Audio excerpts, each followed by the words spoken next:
About 15 years ago, our daughter was learning to play the violin, Hayley, and actually used to come down here along with Phil's daughter, Rosa, as part of Alamuti, you might remember, and some kind of Burns night things. And, she was learning to play as a youngster. And she was very lucky that she inherited a violin from a friend called Jack, who used to play in a band with my dad. And Jack passed away, and his wife really kindly left his violin to Hayley, which is fantastic. And we opened the case, and in the case was the receipt from when he bought it, and it must be like 40 years ago in London, maybe kind of 50, and it had the original price in shillings. We thought it was fantastic. And we took it down to Turner's to get it set up, and cleaned up a bit as well. And they said, it's a German violin, probably made late 1780s. Okay. And they weren't surprised by this, it's quite normal, but my jaw hit the table at that point, and I said to Hayley, you're about 10. This violin is about 200 years old. I said, what stories could that violin tell? Where's it been? How did it get from Germany to here? And what music's it played? Which musicians have met him? And of course, we could go back as far as Jack, and through his life, and we knew he'd played on records at the Cambridge Folk Festival, but beyond that, the story of the violin was lost. We didn't know it had been. And it kind of got me thinking, and it inspired this project to make an instrument that would somehow capture or have its story associated with it from the moment it was thought of, all the way through its life, through all the people it met. And it would somehow be able to tell you that story, and you'd be able to find out its history. And so that's the guitar that I want to kind of talk about now. It's kind of called the Carillon guitar. And it's a storytelling guitar. The project's been going for about 8 years. And we'll come get into a bit and talk about various aspects of it. The main thing I want you to kind of, I suppose, remember as I'm talking, if you can, is that there are a couple of things. There's two parts to the guitar. One is the bit you can see. It's like a musical instrument, slightly weird looking one, strings and wood. The other bit is its history, which is out there on the internet and on its blog. You can read it. I put some cards on the table. Go to carillonguitar.com and you'll be able to read in extreme detail all the things it's been up to. And I'll bring some of that history up as we kind of go through this. I guess the kind of first thing we ought to do is at least hear from it. So we'll just kind of start off with a tune and treat it as a musical instrument for a minute, if that's okay. So get Penny to join me then. Yes, please. Hello. Oh, tune up, yeah. So, that might be sort of A-ish. No, I thought you knew. That's an E. So maybe a bit flat. Yeah, I could just blow it. I could retune the guitar, but then we'd definitely be here for half an hour. Thank you. Right, okay, a tune for you. Or two.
tune was called The Wild Rose of the Mountain, and the second tune was called Planxty Fanny Power, and that was a composition from Turlough O'Carolan. Now, I probably don't need to tell this audience too much about Turlough O'Carolan, but for those who don't know, he was an Irish bard who sort of roamed through sort of Celtic Ireland, composed tunes, performed tunes, would have told stories, perhaps captured stories, roved around, and seemed like the perfect muse for a guitar that would do the same, would sort of travel capturing tunes and telling them. So we took Carolan as our muse and adopted the name for the instrument.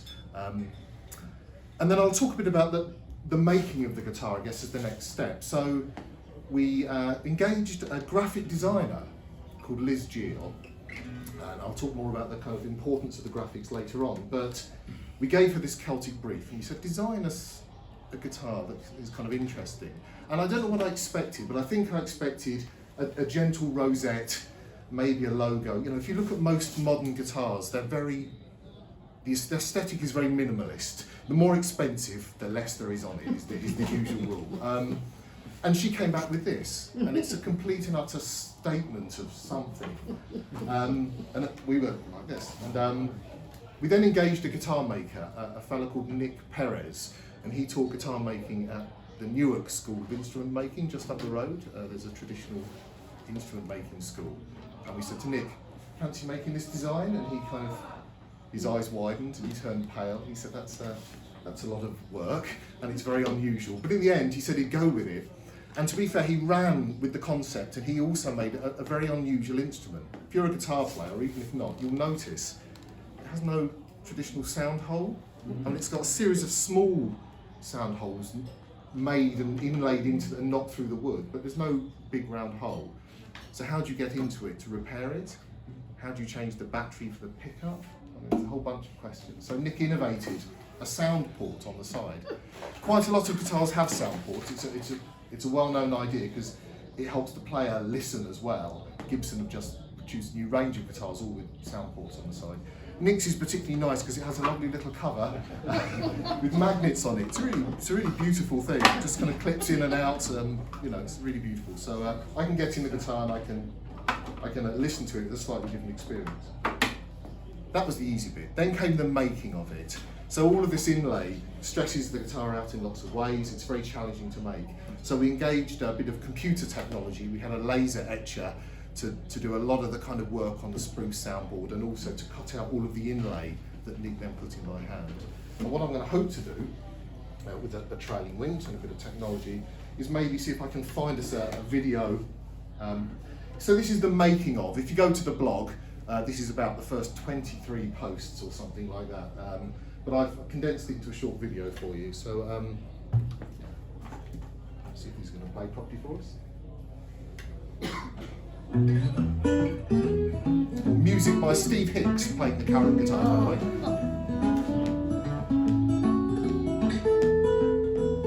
So as at the neck was an old wardrobe, I know that much about it. Back the side's flame maple. So it's not often when you get a guitar, you get to see every aspect of how the instrument was made, you know, and thought of. This is a scary moment. This is etching the spruce soundboard in the laser etcher. It's a one-shot deal. Get this wrong, you're in a lot of trouble. It took 45 minutes, we taped it down. It was me and Adrian looking into the machine extremely nervously one evening in our lab at the university. So this is an expensive bit of spruce that's being etched out here.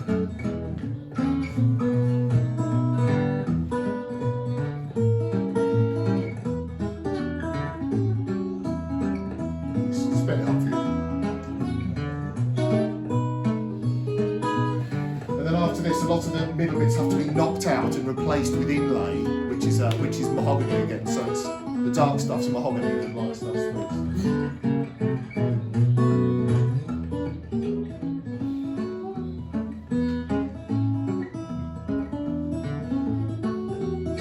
That's what comes out of the laser etcher, and then Nick has to put all the mahogany inlay in, glue it, finish it by hand until you get something that looks like that. Nick? Yeah. Playing its first ever song, so if you go to the blog, you can hear the moment where, I mean, even he doesn't know what it's going to sound like until it's first played, and you know, this first song kind of comes out of it. So anyway, yeah, that was the making of the physical instrument and where its kind of story began. Now it has a Celtic theme, definitely, but to be honest, it has a gypsy jazz heritage as well, this guitar. It's a bit of a mixture. And that's because Nick makes gypsy jazz guitars. That's what he really does, and he couldn't help but bring a bit to it. So I think, you know, the shape and the cutaways there. The voice is, if you care, a guitarist, it's a bit more mid-rangey than a sort of Celtic guitar would normally be. And if you really care, if you look at the fret dots, it's got one on the 10th fret, not the 9th. And that's a gypsy jazz thing, catches me out every time I go up the neck. But that when I looked it up, it's got a bit of a gypsy jazz heritage. So look, we'll finish this first set with just another bit of music. And I don't have any jazz in my repertoire, I'm afraid, so we're not going to do jazz. But we're going to do a bit of pop music, which has got a slight jazzy feel for you, so forgive us. Am I right in saying, Stu, that Carol Adams' son was a harpist? He was a harpist. He's left all these wonderful tunes that are still used today. Yeah, but absolutely, written for harp, yeah, then people spend many hours trying to transcribe them onto other instruments. So yeah, this is a pop song, but I'm going to turn it into a folk song because it's got a chorus, if that's okay. Our family was travelling around Australia, we went to Australia for a bit. We were loaned a car, in the car was a CD. The CD was called Songs for Imaginary Films. It was a soundtrack of films that had never been made, but the soundtrack had been made, and this was called Weekend, about teenagers who go to a beach at the weekend and get up to teenager stuff. And the chorus goes, W-E-W-E, how's it go? I can never do it. U-E-K-E-N-D, it's weekend. Thank you. W-E-K-E-N-D, it's weekend. That's all it does, it's a pop song, remember?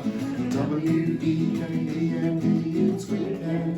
And then at the end you have to be the horns. You have to go ba ba ba ba ba ba ba ba ba ba ba ba. In 3-part harmony, please, you're a folk harp. Right. Okay, this is weekend and then we'll take a break. It hasn't got the most profound lyrics. But on the other hand, it's the right song for Friday night.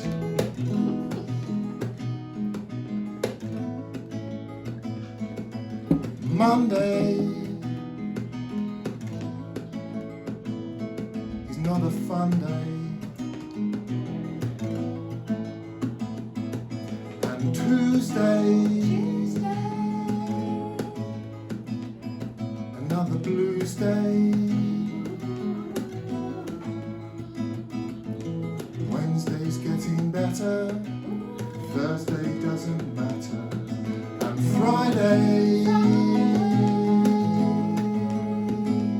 is the last day. Here we go. For it's W-E-K-E-N-D, it's weekend. Say W-E-K-E-N-D, it's weekend. W-E-K-E-N-D, it's weekend. W-E-K-E-N-D, it's weekend.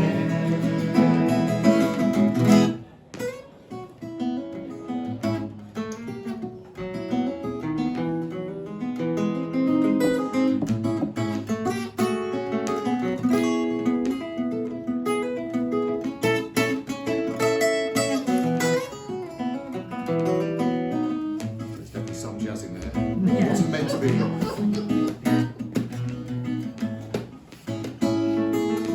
Monday is not a fun day, and Tuesday,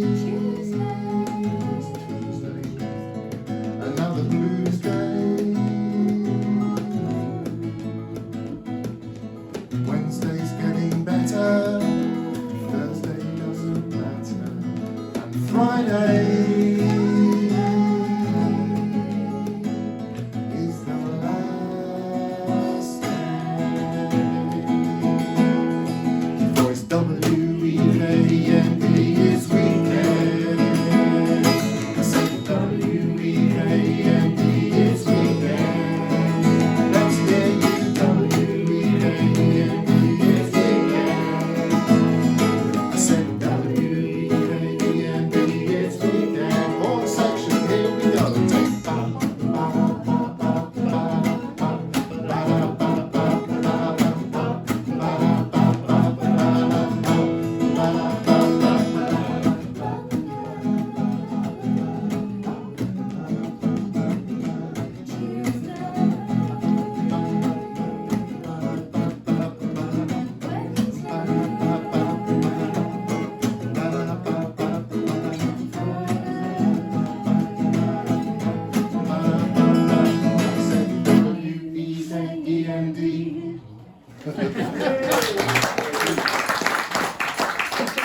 So the next, we talked about making it, and then the next thing that happened after that was releasing it into the world. So actually kind of trying to get people to play it and contribute to its stories and so on. And we started off with some kind of well-known players and some professionals who were kind enough to kind of take it and say some things about it or do a kind of quick recording with it. So if you look at the blog, there's a lovely piece with Tim Eady. I don't know if you know Tim Eady, guitarist, folk guitarist, but he sort of took it on stage and played a really nice kind of carillon piece and described it. There is of course some jazz in there. Remy Harris, who's fantastic, played in Beasties, a lovely set. There's a little set of him playing. Lulo Reinhardt, who's Django Reinhardt's great grand nephew, or some relationship I couldn't quite understand. He played it as well. I'm name dropping like crazy, but I'll carry on with one more. I know. Does he play with 3 fingers as well? I don't know. He did say something about trying to how hard it was to play Django Reinhardt stuff with too many fingers. And also a little bit by Kevin Armstrong, who you won't have heard of. He's a session guitarist, but if you get the Live Aid video out and play it back, he's there playing lead guitar for David Bowie on stage. So he talks about it. So that was lovely to meet those people, and it was honestly a really good excuse for me just to get to talk to them. But actually more interesting and more important is trying to get lots of everyday folks, like us folks in the room, I hope, to play it and contribute their stories. And so it was fantastic because I was been resident at the club here, and over the period of a year or so, various folks had borrowed it, taken it home, lived with it for a few weeks, given us their thoughts, recorded some songs, and thank you. And you will find them all. I keep saying this on the blog, so go take a look. I'm trying to what Steve, can I just say there's a link from our website. There's a page. There is devoted indeed. to the guitar. And just to whet your appetite, I've created a little show reel video. Let's see what goes on this. Yeah, so this is just a little This taste. is the Caroline guitar that I've been given to have a try out for the last couple of weeks. Dave recorded some lovely audio tracks, sort of three or four really nice tracks to listen to. Listen to Dave. Well, the policemen say that Josephine's a burglar in disguise, Oh, yes, indeed. who's had Norman 15 years on the run. Other sisters disbelieve it, no, that can't be Josephine. Just think about her tenderness towards the younger nuns. You might remember on children's TV, Tales from the Riverbank, Adventures of Hammy the Hamster. Yeah, we do. I believe it was in black and white, so it must have been a long time ago.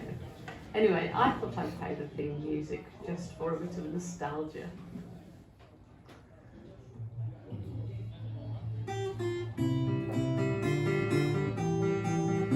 Very brave of Elaine to risk her nails as a classical guitarist on these steel strings, I'll tell you. So, hats off to Elaine,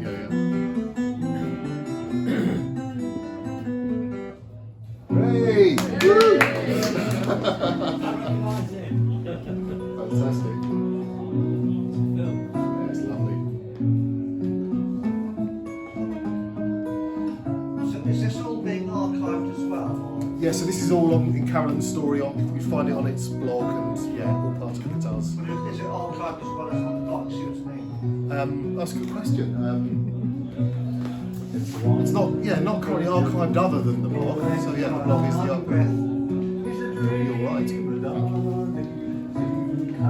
Thank you. This is a Northumbrian waltz by Billy Ballantyne called Bonnie North Time.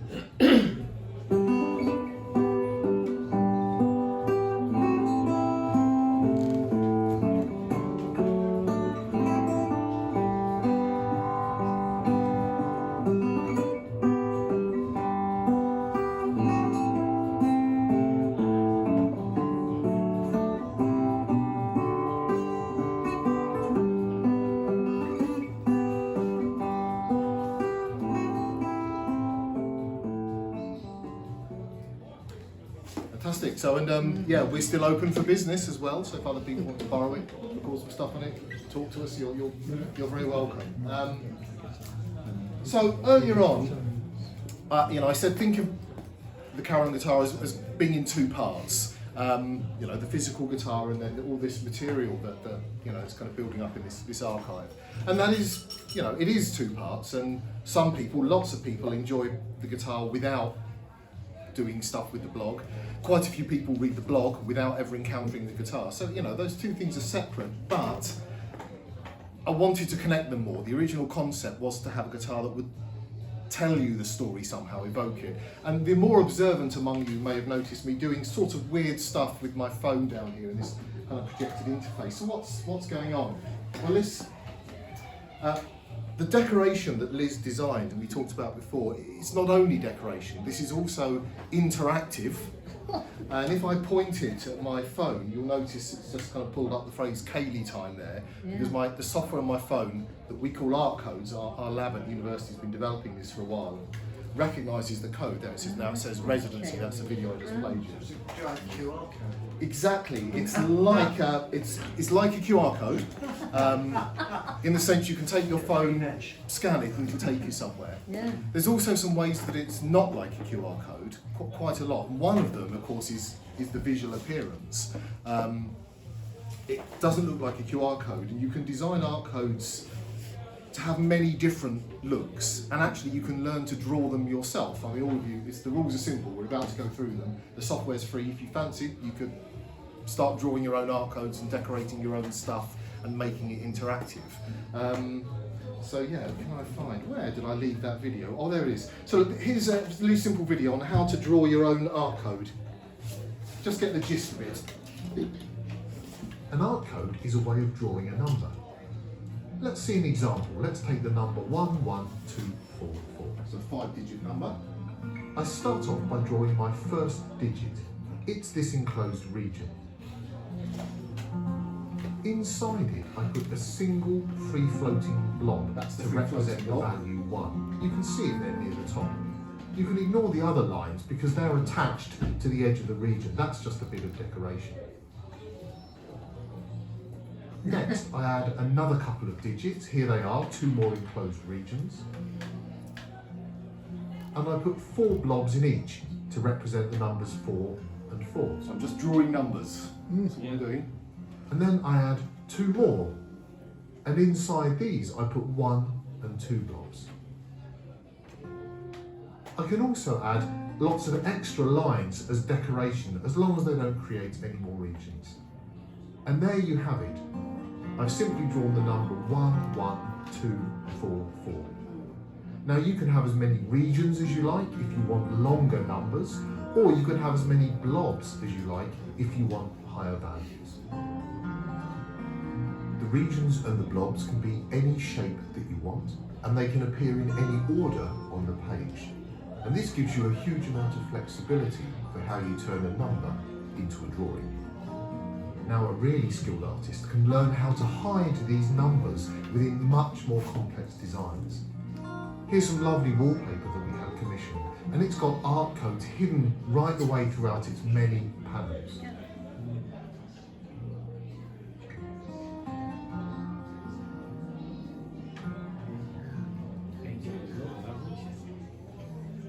So yeah, it's like a crazy drawing game. The rules are quite simple, but if you're a fantastic graphic designer, then you can really get playful about how you hide these codes. And actually Penny was saying the other day, so where are the codes on the design? I was really struggling to find them even after 8 years. They're so subtly made, you know, I mean, I probably can later on tell you how some of them work. They follow exactly the same rules, but finding where the regions and the blobs are is really hard.